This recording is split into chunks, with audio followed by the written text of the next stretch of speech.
आमदार सुरेश धस अजित पवारांच्या भेटीला पोहोचलेत। आमदार सुरेश धस देवगिरी बंगल्यावर दाखल झाले। सुरेश धस अजित पवार यांच्या देवगिरी बंगल्यावर पोहोचलेले आहेत। कालही अजित पवार यांची त्यांनी भेट घेतली होती। आज पुन्हा एकदा ते पोहोचलेले आहेत। धनंजय मुंडे यांचा राजीनामा घेण्यात यावा धस यांची मागणी आणि त्यामुळे आता या संदर्भातल्या घडामोडींना आता वेग आल्याचं देखील दिसतंय।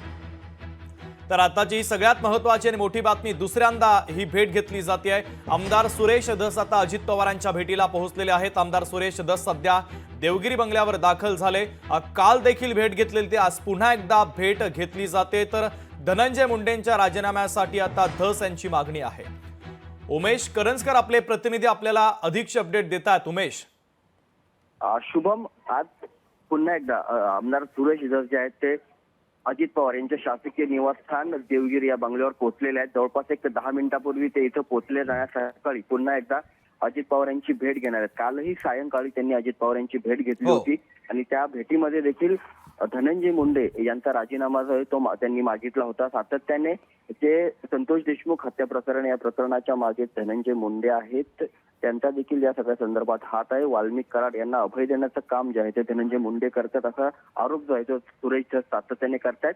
या सगळ्या संदर्भात आपल्याकडे पुरावे आहे हे देखील ते सातत्याने सांगतायत। त्यामुळे अजित पवारांबरोबर झालेल्या बैठकीत त्यांनी ते पुरावे दिलेत का हे देखील तेवढं पाहावं लागणार आहे। मात्र आज पुन्हा एकदा अजित पवारांच्या भेटीसाठी सुरेश धस आलेले, त्यामुळे धनंजय मुंडे यांच्या राजीनाम्याची मागणी जी आहे ती पुन्हा एकदा अजित पवारांकडे केली जाणार। कारण काल कॅबिनेट बैठकीत धनंजय मुंडे पोहोचले असता आपण कुठलाही राजीनामा दिलेला नाहीये किंवा आपण राजीनामा देणार नाही असं त्यांनी स्पष्ट केलं होतं। मात्र विरोधक आहेत ते धनंजय मुंडे यांच्या राजीनाम्यावर ठाम आहेत। त्यामुळे ही भेट जी आहे ती अत्यंत महत्वाची आहे आणि त्यामुळे आज अजित पवार या भेटीनंतर काय निर्णय घेतात का हे पाहणं महत्वाचं असणार आहे। अगदी उमेश, अत्यंत महत्वाचे अपडेट या गाठीभेटींच्या संदर्भातले तुम्ही पोहोचवलेले आहेत। तुर्तास धन्यवाद। लोकशाही मराठी ऐका, पहा, जागरूक रहा।